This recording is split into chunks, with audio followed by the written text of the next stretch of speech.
On this episode, I have a super amazing guest that is full of so much love and so much light, Charley Noda.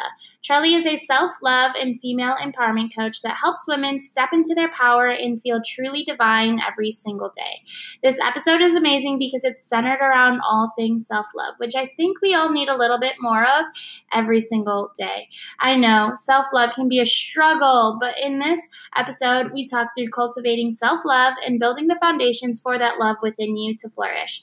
I'm so honored that Charley shares her story about struggling with depression as a flight attendant and finding that self-love within her, moving to Bali and becoming an empowerment coach. We talk through self-love, overcoming limiting beliefs, stepping outside of your comfort zone, the power of meditating, and so much more. And here's a short clip. If you want real, powerful, transformative change, you have to change things. Nothing changes if nothing changes. You have to step out of that comfort zone and into the direct way of the unknown and just trust that whatever happens is either a blessing or a lesson. There is no failure. Failure does not exist. You're either going to learn a lot or you're going to receive a lot. Hey girl, this is the Female Passion Project podcast, a podcast that's centered around being 100% authentic with you about this crazy thing we call life. There's so much unknown, so much uncertainty, but if we do it together, it makes life so much more enjoyable. My name is Angelique Vestil. I'm a 22-year-old that just graduated college, and I'm soul searching by traveling around the world. I have absolutely no clue what the heck I'm doing, but I've come to terms with that. I've become obsessed with talking through it all and questioning society, and hope all this will help unleash the best version of you. Expect hilarious co-hosts, real-life stories, but mostly just friends that are just like you and are just trying to figure out this life of ours. I want this to feel like we're sitting in a room doing face masks together or getting margs if we're feeling a little spicy, if you know what I'm saying. Let's define this new era of what life is supposed to be like together, and let's do the damn thing. I'm so excited because I literally I'm so happy you reached out to me because I literally was going to message you and I was like, oh my God, please talk about self-love with me because it's so cool. I'm good at talking about self-love. Yeah, that's good. That's good. We need more people like that because I feel like a lot of people don't love themselves, which is so important. Yeah. So obviously, like, I don't know that much about you. This is really like our first time really talking, which is exciting. But like, just tell me like your life story, I guess, because I know like watching your stories and stuff, I know a little bit like you were a flight attendant, if I'm right. Yes. And then at one point, and so just take me a little bit to like where you were then and then how you got to where you're at now. Yeah, sure. Okay, so I was a flight attendant for 3 years, which now seems crazy because I'm just so far from a flight attendant. It just doesn't make sense to me. But anyway, I was a flight attendant for 3 years, and I did that because I really wanted to travel. Like a lot of flight attendants do the job to travel. And it was really good for like the first like year and a half. And then slowly, I realized that I was getting super depressed and it just really wasn't what I wanted to do. It wasn't like the industry I wanted to be in. But still I was grateful for the traveling. So I kind of stuck at it, even though something in me was going, I don't think this is for you anymore. Anyway, so I carried on doing it. And within that space of time, I got super depressed. Like I think I hit my low point during those 3 years, the lowest I've ever been. I had a lot of family stuff going on. I had a lot of sort of separation from who I really was, and because I was so addicted to the travel, I kind of ignored all the signs, I ignored all the feelings, and I kind of just let myself sort of stay in something that really didn't give me anything other than travel, which is a blessing, but that's not enough to sustain a life. And after that, I think it got to a point where I was really struggling to get out of bed to go to work, which I think when that starts to happen, you know something's up. And one of my best friends, she gave me this book called 365 Meditations, Daily Meditations for the Here and Now by Osho. I don't know if you've read it. If not, you should, because it's amazing. I've listened to it. Oh, so good. And it just has like pages with like words, so like happiness or worry or fear or joy, and it kind of gives you like this little paragraph of just what the word means as like I can't even explain, it's really hard to explain like as a whole, but it says it in such a beautiful way that it really made me like shift my mindset on a lot of things. So when I was feeling like anxiety and sadness, when I read this passage, it would almost alleviate those negative feelings and help me understand that what I was going through is just like a stage. It's just like, it comes in waves, right? So it goes up and then it goes down, but it's always going to flow and it's always going to pass. And then I became a bit of a self-help book nerd. I probably read like 20 books, 20 self-help titled books in this year. And I really started to get to learn about the mind and like how our emotions are affected by events and how we can use our mind to change our reality. And that's when I really started my self-love journey, because I realized that self-love essentially was the foundation of all life, and everything comes from love. And if you don't have that foundation, you're really stuck in life, because all the bad stuff keeps happening, and then you're like, why do I deserve this? And it's like, you don't deserve this. It's just the mindset that you have that's saying that you deserve it and bringing these events to you. So for a backstory, that's pretty much how I got into the whole self-love movement. But no more flight attendant. That's good though, because I feel like because everyone really does. I feel like most people go into becoming a flight attendant to travel, and then they like get stuck in this whole thing, but they're like, no, but I love the travel. And it's so easy to just forget about yourself and disconnect from yourself when like everyone else around you is like, oh my God, it's so cool that you're traveling and doing all these things. But when it comes down to it, like, you're the most important person, and you need to take care of yourself. So if you, like you said, have trouble waking up in the morning to go to work, like something's up, and you need to like challenge your thoughts and what you're doing. And I think it's so cool that you were able to do that, and that your friend was there and gave you that book, because I feel like that's how it always starts, is like someone will give you a book or something, and then like it's just a spiral. And then like I got, like, my brother Mike gave me a personal development book when I was like 16, and I was like, what am I supposed to do with this? Sounds like something he would do. Develop yourself. And I was like so rebellious, and I was like, what am I don't need to develop. And then now it's just like every single day super into self-development and like all those different things. So it's so cool. So when was it, like, what point in your self-love journey did you decide to create or to become a coach, like to help people practice self-love, and then creating Project Love Yourself First, right? Is that it? Yes. Yeah. Okay. Project Life. Project Love. Yes. So I think that the real big turning point for me was when I've always been the advice giver. I always feel comfortable, and I always hold good space for friends. I always have done. Family, I always have done. And I think I started to notice that people were saying, oh my God, you should do this. You could really like change, like, you've helped me so much. This could really help a lot of people. So I was taking it in, but at first I was kind of like, yeah, okay, you're just saying that because I helped you, like, whatever. And then I realized that I felt in myself in such a good place that the only reason I was able to give this to them was because I was there myself. And then I was thinking about it, and I was like, well, if I can get here myself, and I'm helping my friends feel better about situations and figure themselves out, why can't I do that? Why am I putting this limiting belief on myself, saying, oh, I don't think I'm good enough for that, or there's no way I can be like other coaches? I'd never been a coach. I had no clue how to do it, what it even entailed, or I just knew that I gave good free advice. And then I figured, well, if I can give good free advice, why can't I be paid to give free advice, like good advice? And I think the more I spoke to people, the more I opened up that space for people beyond my friendship group, the more I realized that actually when you do this work, when you do this self-development, when you give yourself this love, you fill your own cup up enough to overflow that onto others. And then you have the power to help other people. And I don't think to this day I have ever felt more passionate about something, because by giving, it took me 3 years, I think 3 and a bit years to truly get to this place. Bear in mind that I did like I did all the work myself. I didn't have anyone guiding me. I did all the research, all the book reading, all the podcast listening, all the video watching, all by myself. So it took me a lot longer.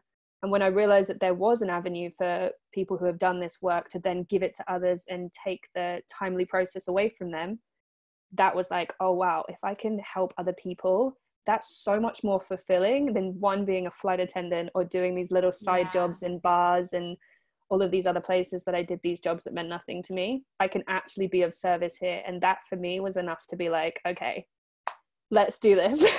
Let's jump straight in and see what happens. And yeah, it led me to Project Life. Yeah, it's really powerful.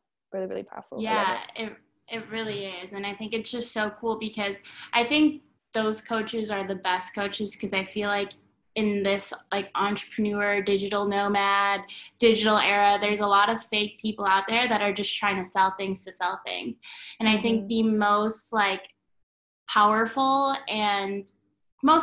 people and coaches are the people that are helping people that have gone through what they've gone through. And I think that's so cool that you were able to go through that and get past it and like find a place where you so much self-love. It's really like so amazing, because I think a lot of people go through these journeys of their life and don't share that with other people, but there's a lot of people that could benefit from that.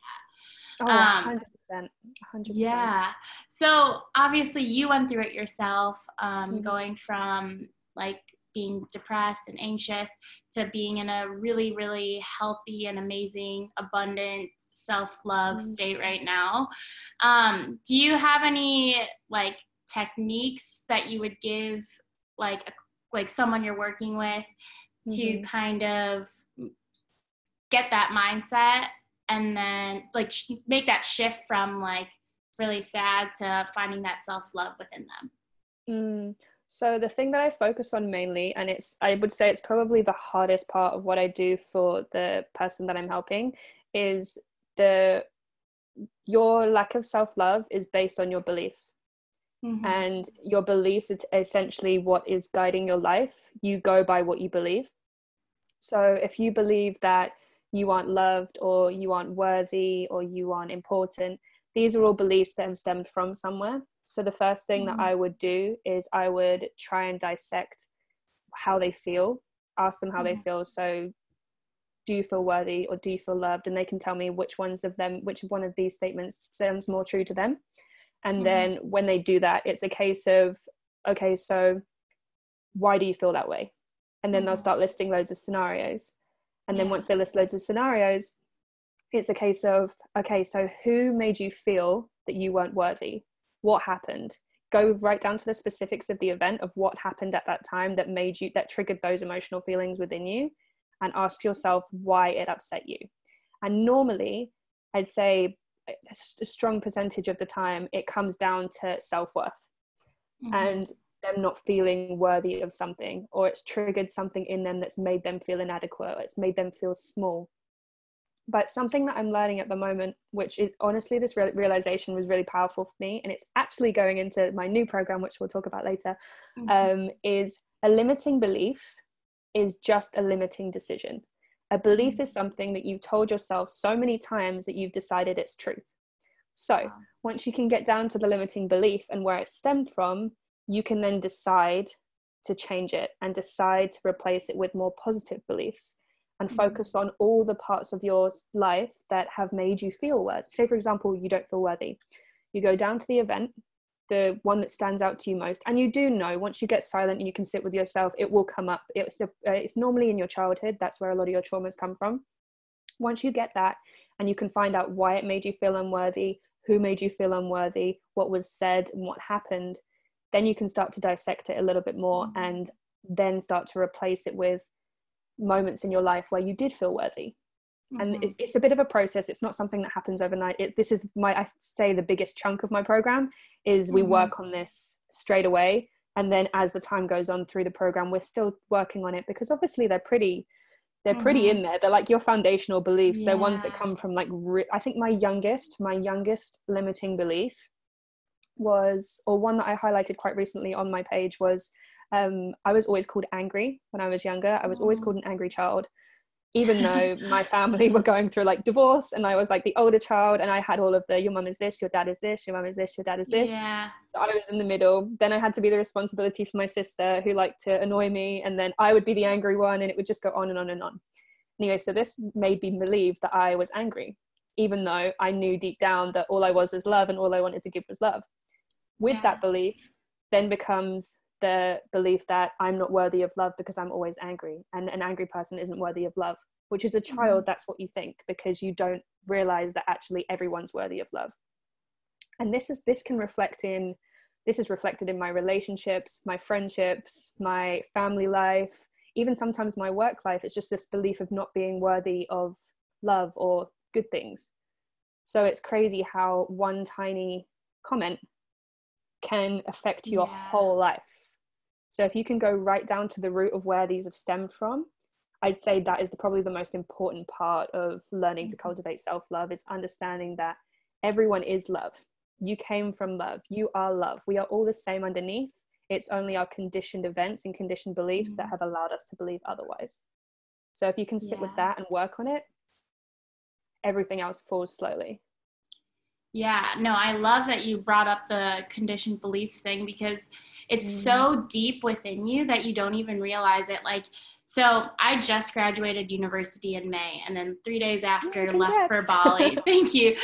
I left for Bali. I was like, I don't want to go into corporate. I want to figure out what I like and what I want to do and who I want to be. And so my like spiritual, like self-development, self-love, personal journey really began in Bali.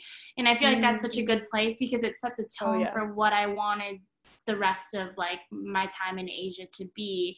Because like the first thing I did was we went to ecstatic dance, and then we did breath work, and then we did like breath work, kundalini, like literally everything. And I was like, oh my God, like this feels so good. And then every time I was traveling, because then I lived in the Philippines for 2 months and was continuously seeking out like retreats and like yoga meditation type things while I was there too. I would be like meditating, and little things would come up where I'm like, oh my God, I didn't even know this existed deep within me. And it's like, because I've always been someone who like is pretty talkative, always laughing, always smiling, but like never really showed emotion when it came down to like being sad or whatever. And like, it wasn't until I really sat down with myself this whole like 4 or 5 months that I've been in Asia, where I've literally been living by myself, figuring out my own shit. And like all these little things come up where I'm like, oh my God, I didn't even know this was a problem, but I'm glad I'm like addressing it now. And I think it's so cool that you help guide people to get to that like core, because it's that foundation is something that we grew up with and like didn't even know it existed, and that it affected us on that level. And I think that's just like so cool, because like for me, I have kind of been doing, like I've been doing it with people, but like most of it has been by myself. And I think it's just so beautiful that you are able to share that with people and help people go through that and guide people through that. Which is amazing. Actually, I love that you brought up the solitude thing. So one thing I do stand by, because I have been through that myself, is solitude is so necessary for healing, and everyone's really scared of it. It's going to be scary because you're going to tap into places that you've maybe avoided, or you don't want to feel again, or you want to forget. But the problem with avoiding, not wanting to feel it and forgetting it, is you're not solving it. You're just letting it sit there. And when you let emotions sit, they bubble up and eventually they explode. Yeah. And it is always on someone you don't want it to explode to. Personal experience, it happened to me. But it's always in an area or with a person that you don't want it to happen to, someone that cares about you so much. And solitude is the only way that you are going to be able to hear your inner self. And it's funny because no one realizes how important solitude is until it gets to a point where they have to take it. And it's a shame that people don't realize before, because they could avoid a lot. But think about it, you're in you go to school and you're with people all the time, you come home with your family all the time. Then you go to university, you're with people all the time, you come home, you're with your friends all the time. And then you go to work, you're with people all the time, you come home, you've got family and you've got other people, and you don't have this time on your own. So it's crucially important to take space and time. This is why traveling like you've done and I've done is so good, because it gives you time to be alone and figure yourself out. And honestly, if I didn't do that, if I didn't have that time, I would not be the person I am today. 100%. This is why I love 100%. Flying so much, because I could go away, and then rather than be with the crew, a lot of the time I could just be on my own. And a lot of my self-work came in those trips where I was on my own and I was giving myself 2 days to just zone out, do my own thing, have no one tell me what to do, and just be and write stuff out, journal stuff out, and figure myself out, because you don't know yourself until you truly ask yourself, who am I? Yeah. So it's amazing. I honor that you've done that, because so many people don't do it. And you went straight from uni to do it like within 3 days, which is like super powerful. You do the best thing where you run faster than you can think, because your mind will always give you reasons not to, but you just have to go. You just have to literally go. Everyone kept asking me like, what are your plans? I'm like, I have no idea, but I can't even think about it, because I know I need to do this for myself. And that's the only way I'm going to learn and figure out what I want to do and who I want to be, and like what I want to do with my life. And it's really been so powerful, because even just like the past 4 or 5 months I've been here, so many new things have been coming up, and it's literally like it's mind-blowing because I'm like everything's happening so fast, all these people I'm meeting, there's all these opportunities being laid out in front of me, but I think it's just because I was all open to it. Like I had absolutely no plan. I was like, you know what, I'm just going to go with the flow. I have no idea what's going to go on. Like, I don't know where I'm going to live, who I'm going to be friends with. And I think that's the best way to go about it, because it's just like, okay, everything I do is based on what I want to do and what no one else wants to do. And so 100%. For me, setting the tone for like this whole trip being a finding myself type trip, it really like, I feel like I've manifested all these opportunities into my life just by like being open to the possibilities. Allowing. Which is just, love exactly that. Where I feel like before, like in university, I was really closed off to like what could be, even in like relationships, friendships. I think I was just like really closed off to my emotions. And I think that's why here, actually expressing those and letting those out and going to like self-love circles and things like that, like actually talking about my emotions has actually made me like more open to all these different opportunities, which I think is just 100% amazing. I love that. Yes, celebrate that. Receive that. That's so beautiful. That's so beautiful. And it's funny because I always think that, and this always happened to me, where people used to make fun of like me traveling, like, oh, you're going to find yourself, blah blah blah. It's like, well, it's not, you don't find yourself in a place, right?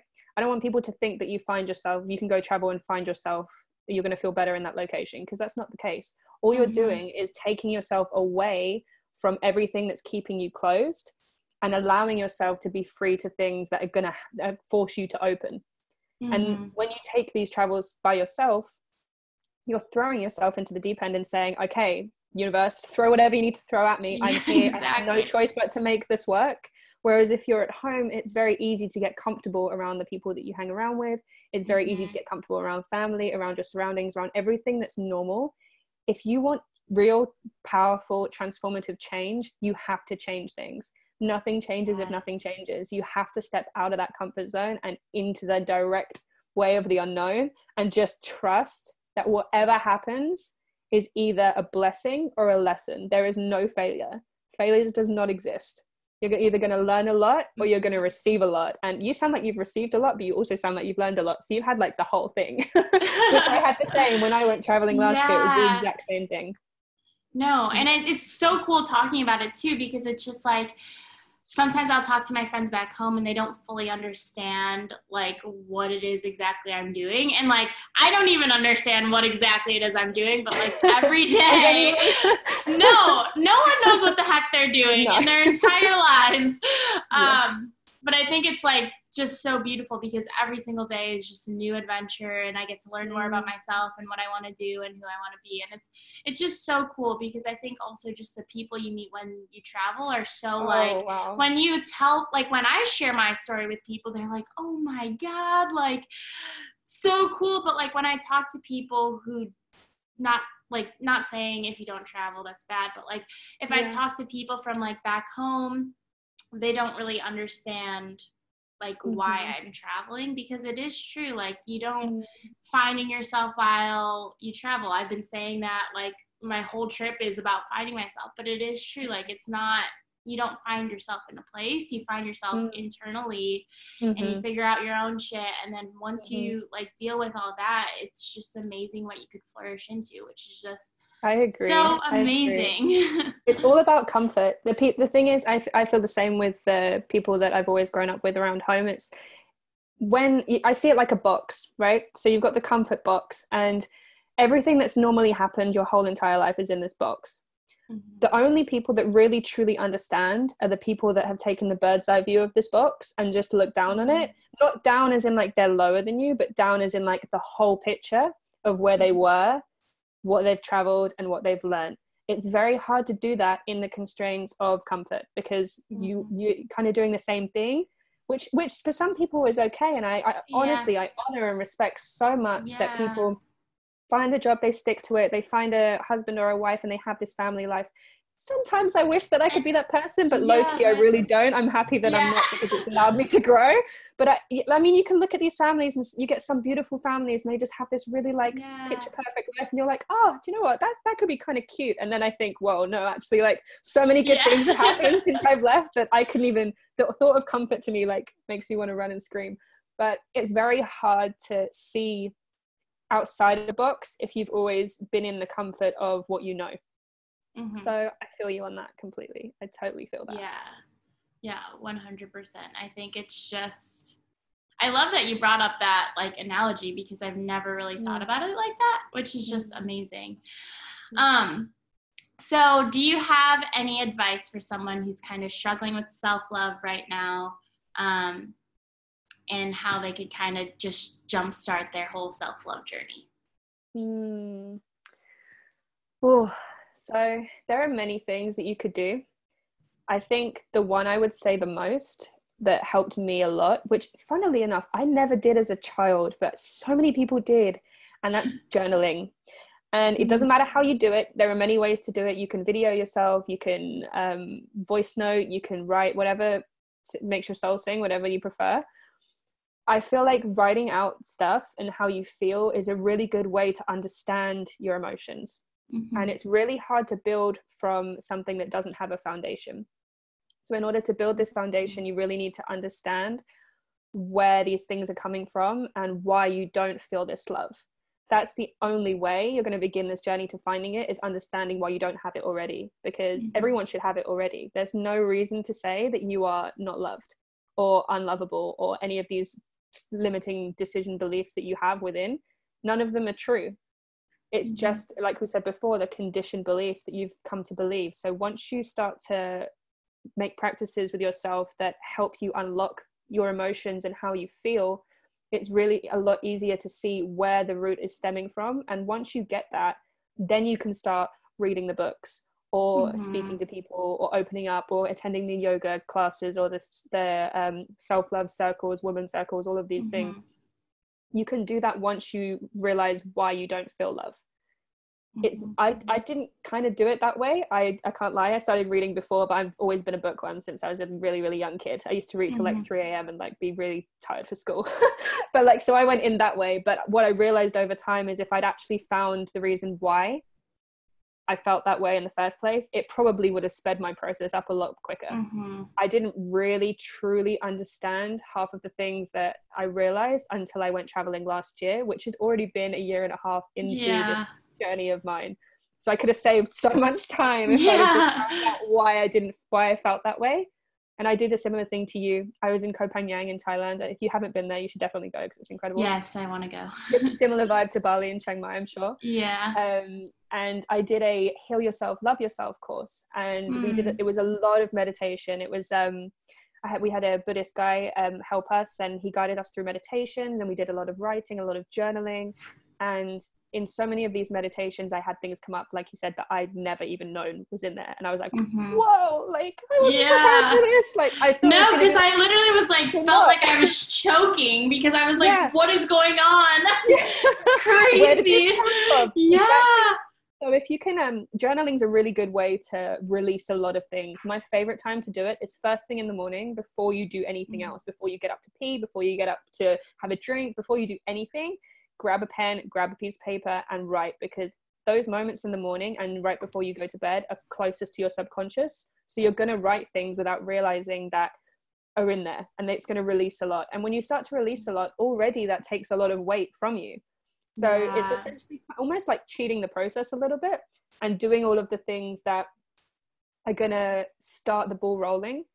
And then when you do that, then I would recommend maybe looking into, I don't like to call them self-help books. I know that's what they're called. I just think, I think they're more like elevation books and like ascension books, and books that make you feel, books that make you understand the human mind. How you feel, how you feel, you know? Yeah. And then you can start going into that kind of thing. And I think podcasts at the moment, I'm really one for podcasts. I love podcasts.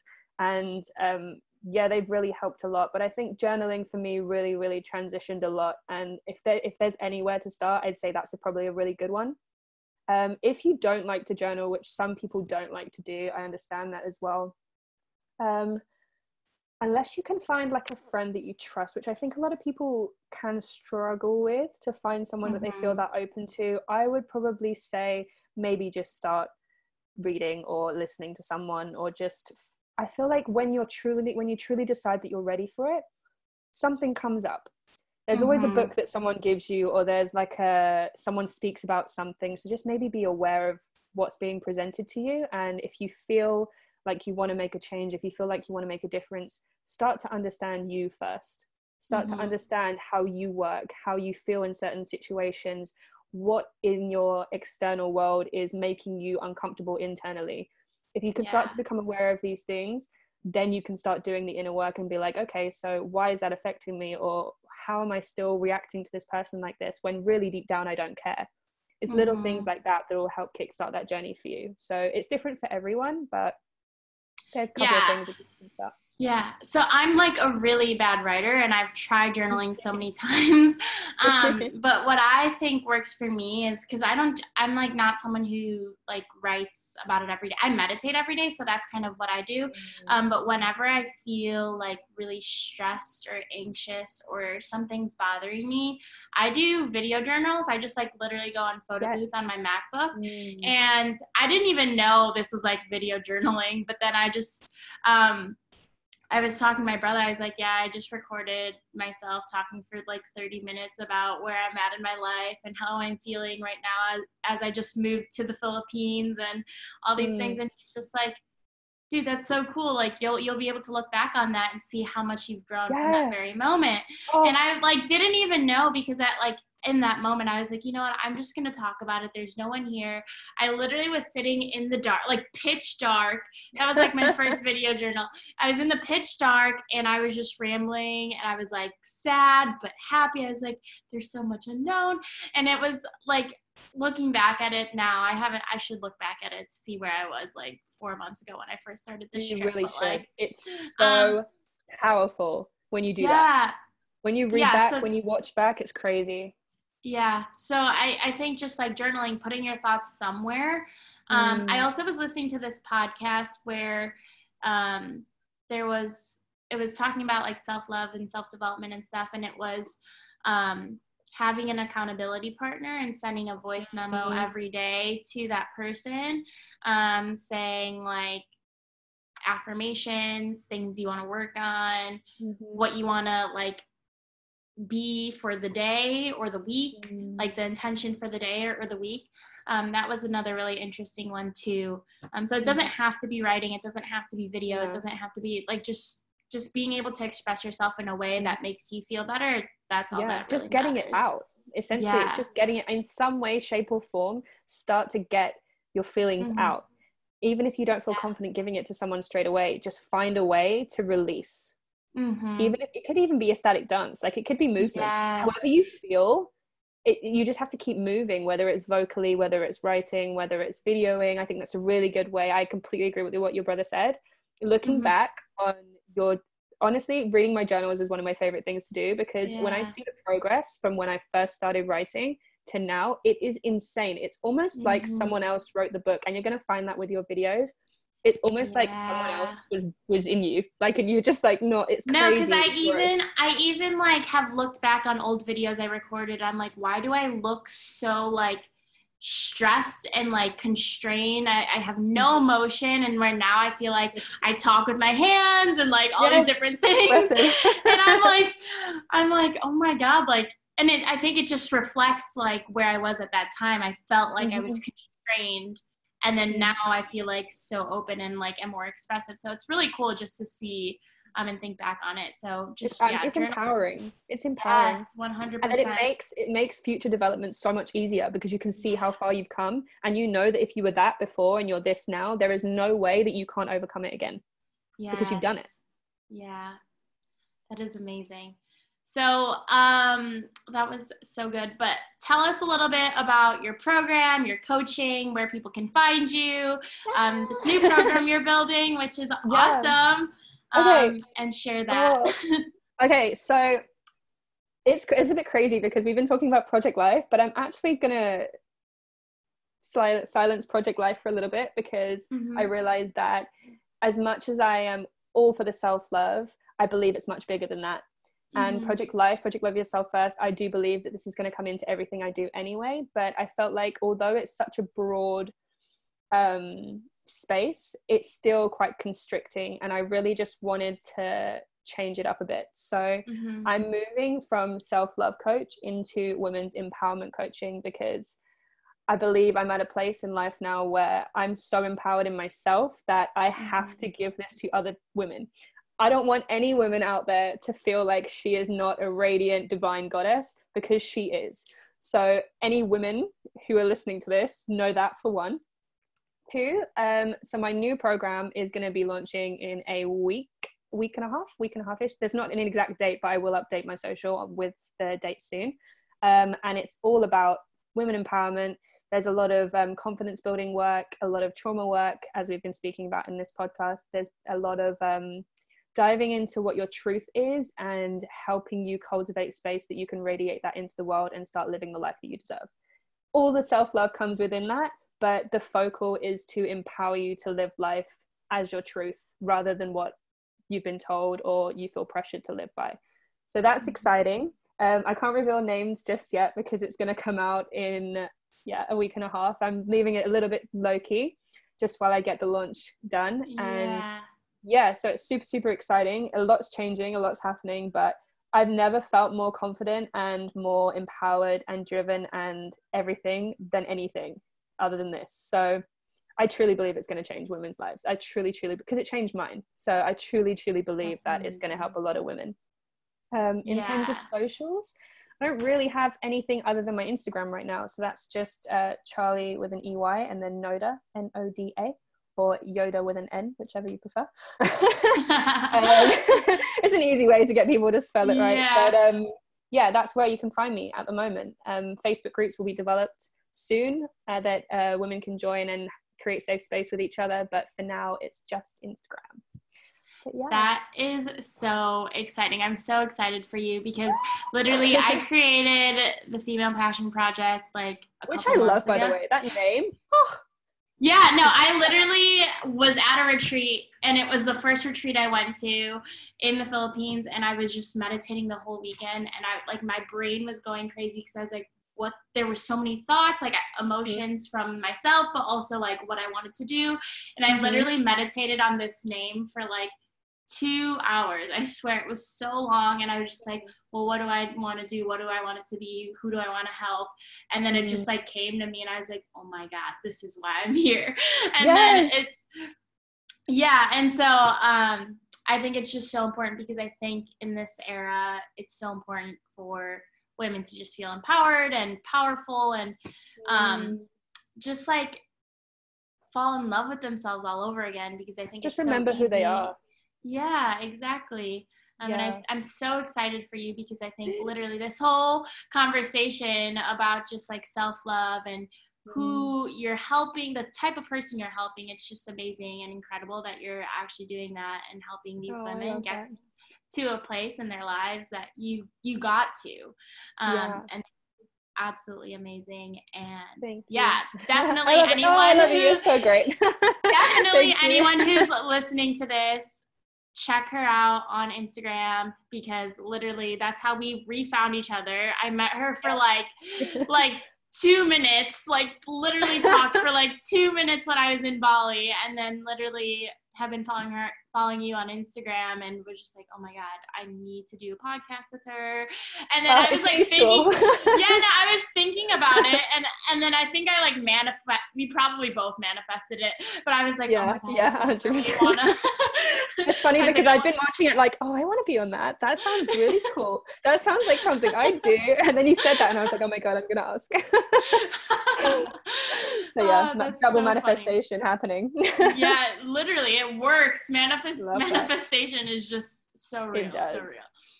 It does. But yeah, thank you so much for being on this, and thank you for having me. Your story, because I think there's so many people out there that just could benefit from everything you do and everything you're about and everything you talk about, which is just incredible. I hope so. Yes. But yeah. Yay. Woo.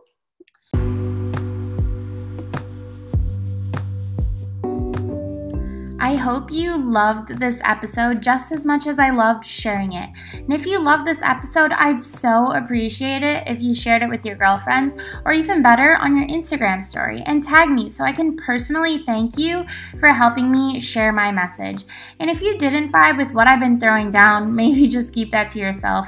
I'm still really kind of new here, and I'm just trying to figure out my life. Anyway, love ya. Talk to you soon.